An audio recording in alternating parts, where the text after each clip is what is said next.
Hello दोस्तों, मैं Ansar Ahmad advocate लेकर आया हूँ हमारा यूट्यूब चैनल कानूनी दवाखाना। जैसा कि आप जानते हैं, हम हमारे इस कानूनी दवाखाना में आपको कानून की नई नई जानकारियाँ देते हैं। इसके पहले भी हमने कई सारे वीडियो बनाए हैं जिसमें हमने भारतीय कानून से संबंधित जानकारी दी है। और आज का हमारा टॉपिक है विशेष विवाह अधिनियम 1954, स्पेशल मैरिज एक्ट 1954। आज के ज़माने में कई युवक युवती और अंतरजातीय विवाह करना चाहते हैं, तो वो इस विशेष विवाह अधिनियम के तहत जाकर जिला न्यायालय में आवेदन करेंगे और वो कई तरह के भारी खर्चों से, शादी के विवाह के खर्चों से बच सकते हैं। इस सेक्शन के अंतर्गत अंतरजातीय विवाह भी होता है और लड़का लड़की जो आपस में प्रेम विवाह करना चाहते हैं वे भी विशेष विवाह अधिनियम 1954 के तहत जिला न्यायालय में आवेदन करके अपने विवाह का रजिस्ट्रेशन करा सकते हैं और आप प्रमाण पत्र हासिल कर सकते हैं। तो दोस्तों, आपको अपनी सिविल मैरिज करनी है या विशेष विवाह अधिनियम के तहत न्यायालय में आवेदन करना है, तो आप आवेदन कहाँ करेंगे? इसके लिए आपको आवेदन करना पड़ेगा जिला न्यायालय में जो आपकी सिविल अधिकारिता रखता हो। इस जिला न्यायालय में वह व्यक्ति आवेदन कर सकते हैं या तो दोनों, लड़का या लड़की, दोनों पक्षकार जिला न्यायालय के क्षेत्राधिकार में निवास करते हैं, या लड़का उस जिला न्यायालय में क्षेत्राधिकार में निवास करता है और लड़की दूसरे जिले की है तो भी आवेदन कर सकते हैं, या लड़की उस जिला न्यायालय के क्षेत्राधिकार में निवास करती है और लड़का दूसरे जिला न्यायालय के क्षेत्राधिकार में निवास करता है तो वह भी उस जिला न्यायालय में आवेदन कर सकती है। तो दोस्तों, राज्य सरकार गजट नोटिफिकेशन में एक गजट जारी करके एक विवाह अधिकारी नियुक्त कर सकेगी या एक से अधिक विवाह अधिकारी नियुक्त कर सकेगी, जिसके कि यहाँ लड़का या लड़की या दोनों पक्षकार आवेदन कर सकते हैं। विशेष विवाह के अनुष्ठान संबंधी शर्तें। विशेष विवाह को करने के लिए क्या क्या शर्तें होगी वह मैं आपको बताता हूँ। दोस्तों, विशेष विवाह अधिनियम 1954 के अनुसार विवाह करने के लिए कुछ शर्तें बताई गई है जो सेक्शन 4 विशेष विवाह अधिनियम के तहत बताई गई है, जिसमें किसी भी पक्षकार का पति या पत्नी विवाह के समय जीवित नहीं होना चाहिए। यदि जीवित है तो उसमें से पति या पत्नी ने न्यायालय से तलाक की डिग्री प्राप्त कर ली है और दोनों पक्षकार में से पुरुष लड़के की आयु 21 वर्ष होना चाहिए और लड़की की आयु 18 वर्ष होनी चाहिए और पागलपन की स्थिति में न हो या कोई ऐसी विधि सम्मत सहमति देने के लिए वह समर्थ न हो तो वह भी आवेदन नहीं कर सकता है। तथा जम्मू कश्मीर राज्य में अगर वे पक्षकार निवास करते हैं तो वहाँ जम्मू कश्मीर राज्य की जो विधि अनुसार विवाह होगा उसके अनुसार ही विवाह होगा। तो दोस्तों, अब विशेष विवाह अधिनियम के सेक्शन 5 में लड़का या लड़की को मैरिज करने के लिए न्यायालय में या विवाह अधिकारी के समक्ष एक सूचना पत्र देना होगा और वह सूचना पत्र उस जिले में निवास करने के कम से कम 15 दिन तक वह उस जिले में निवास करना आवश्यक है। स्पेशल मैरिज एक्ट के सेक्शन 6 में विवाह की सूचना का प्रकाशन किया जाएगा, विस्तृत किया जाएगा। जब भी विवाह के कोई दोनों पक्षकार विवाह अधिकारी के समक्ष अपना आवेदन पेश करेंगे तो वह विवाह अधिकारी उस सूचना को अपनी पुस्तक में रखेगा और न्यायालय के ऐसे भाग पर जो कि दिखता हो उस पे वहाँ पर उस सूचना को प्रकाशित करेगा। वो 30 दिन की सूचना होगी। अगर किसी व्यक्ति को 30 दिन में कोई ऑब्जेक्शन है या इस विवाह से संबंधित वह कोई ऑब्जेक्शन फाइल करना चाहता है तो वह विवाह अधिकारी के समक्ष फाइल कर सकता है। तो दोस्तों, सेक्शन 7 विवाह स्पेशल मैरिज एक्ट में कोई भी व्यक्ति इस 30 दिन की अवधि के पहले कोई ऑब्जेक्शन फाइल करता है तो विवाह अधिकारी उस ऑब्जेक्शन को सुनेगा और अगर किसी व्यक्ति द्वारा 30 दिन की अवधि के भीतर किसी तरह का कोई ऑब्जेक्शन फाइल नहीं किया गया है तो वह विवाह को प्रमाणित कर देगा और विवाह पूर्ण हो जाएगा।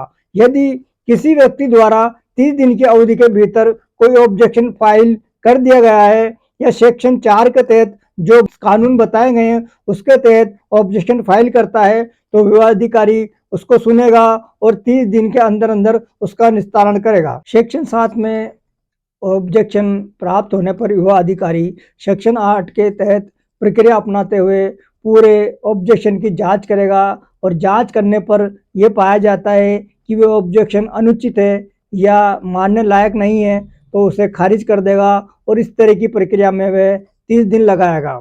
और यदि विवाह अधिकारी ये पाता है कि जो ऑब्जेक्शन लगाए गए हैं वो सही है और बिल्कुल प्रमाणित है, तो वह विवाह करने से इनकार कर देगा। विवाह करने से इनकार करने पर दोनों पक्षकारों को ये कानूनी अधिकार प्राप्त होगा कि वे विवाह अधिकारी द्वारा मना करने पर उस निर्णय की अपील जिला न्यायालय में 30 दिन के अंदर अंदर कर सकेगा और जिला न्यायालय उस अपील को सुनकर न्यायोचित फैसला देगा। उसके बाद अगर वो अपील स्वीकार कर ली जाती है तो विवाह के पक्षकार आपस में शादी कर सकते हैं और अगर खारिज कर दी जाती है तो विवाह नहीं कर सकते हैं। स्पेशल मैरिज एक्ट सेक्शन 9 में विवाह अधिकारी को जांच करने की शक्तियां दी गई है। इसके तहत वह विवाह के पक्षकारों से अपने बयान ले सकता है या दस्तावेज पेश करने के लिए विवश कर सकता है या दोनों लड़का या लड़की से दोनों से शपथ पत्र पेश करके उसकी जांच कर सकता है। इस तरह की प्रक्रिया वह विवाह अधिकारी अपना सकता है। स्पेशल मैरिज एक्ट के सेक्शन 11 के तहत विवाह के दोनों पक्षकार लड़का और लड़की तथा तीनों साक्षी विवाह अधिकारी के समक्ष घोषणा पर अपने साइन करेंगे तथा घोषणा अधिकारी भी उस पर साइन करेगा। स्पेशल मैरिज एक्ट के सेक्शन 12 में विवाह का स्थान बताया गया है या कहाँ शादी की जाएगी बताया गया है। इस सेक्शन 12 में विवाह अधिकारी के कार्यालय में या ऐसे स्थान पर जो उस विवाह कार्यालय से उचित दूरी पर स्थित है, उचित फीस जमा करा करके विवाह दोनों पक्षकारों जहाँ करना चाहते हैं वहाँ किया जा सकेगा। विशेष विवाह अधिनियम के सेक्शन 13 में संपूर्ण प्रक्रिया अपनाए जाने के बाद अगर इस पे विवाह होना पूर्णतः विवाह अधिकारी मानता है और हर तरह के फाइल ऑब्जेक्शन वगैरह को सुनने के बाद ये उचित पाता है और ये चाहता है कि विवाह कंप्लीट हो गया है तो सेक्शन 13 के तहत विवाह का प्रमाण पत्र जारी कर दिया जाएगा। दोस्तों एक बात मैं आपको यहाँ बताता चलूँ कि सेक्शन 14 स्पेशल मैरिज एक्ट में ये प्रोविजन किया गया है कि विवाह के पक्षकार लड़का या लड़की 30 दिन की अवधि के भीतर या जो प्रार्थना पत्र पेश किया गया है उसके 3 मास की अवधि या 3 महीने की अवधि के भीतर विवाह नहीं कर पाते हैं तो उनका प्रार्थना पत्र निरस्त कर दिया जाएगा। तो दोस्तों मैंने आज आपको स्पेशल मैरिज एक्ट 1954 के बारे में बताया है।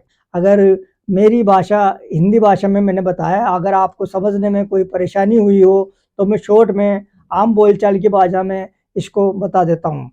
कोई भी लड़का या लड़की जिसने लड़का अगर है तो उसने 21 वर्ष की आयु पूरी कर ली है और लड़की अगर है तो उसने 18 वर्ष की आयु पूरी कर ली है, तो ऐसी स्थिति में दोनों इस प्रोविज़न के तहत जिला अधिकारी के यहाँ आवेदन प्रस्तुत कर सकेंगे। इसके लिए उन्हें 3 गवाहों की ज़रूरत पड़ेगी और तीनों के सर्टिफिकेट वगैरह और आधार कार्ड वगैरह वहाँ पेश करना पड़ेंगे और लड़का और लड़की को अपने जन्म संबंधी दस्तावेज और मूल निवासी दस्तावेज और वोटर आईडी और आधार कार्ड पेश करना पड़ेगा।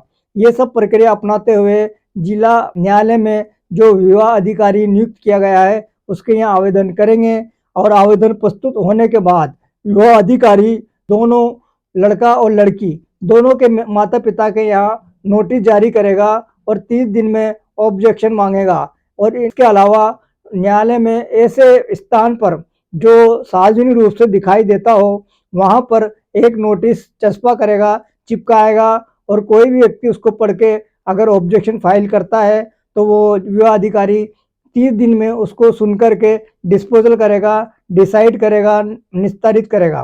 उसके बाद अगर वो विवाह अधिकारी ये पाता है कि विवाह किया जाना सही है तो वह विवाह कर देगा और प्रमाण पत्र जारी कर देगा। और विवाह अधिकारी नहीं समझता है, सही नहीं समझता है और जो ऑब्जेक्शन फाइल किए गए हैं उसको सही पाता है तो वो उस आवेदन को खारिज कर देगा।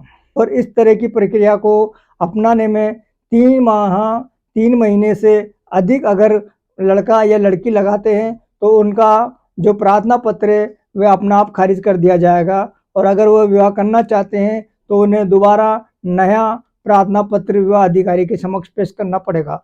तो दोस्तों मैं अब समझता हूँ कि आपके नॉलेज में ये बात अच्छी तरह से आ चुकी होगी कि स्पेशल मैरिज एक्ट के तहत किस तरह से आवेदन प्रस्तुत करके शादी विवाह किया जा सकता है। हाँ तो दोस्तों, आज का ये वीडियो हम यहीं ख़त्म करते हैं। उम्मीद करता हूँ कि आपको ये वीडियो पसंद आई होगी, और कोई बात आपको समझ में नहीं आई है तो कमेंट बॉक्स में जाकर आप मेरे को कमेंट्स कर सकते हैं। मैं आपको वो बात समझाने की कोशिश करूँगा। और ऐसे ही कानूनी वीडियो को देखने और समझने के लिए हमारे यूट्यूब चैनल को सब्सक्राइब करें। तो दोस्तों, अब हम आपसे विदा लेते हैं, और इस तरह की नई कानूनी जानकारी लेकर हम आपको मिलेंगे अगले वीडियो में। जय हिंद, जय भारत।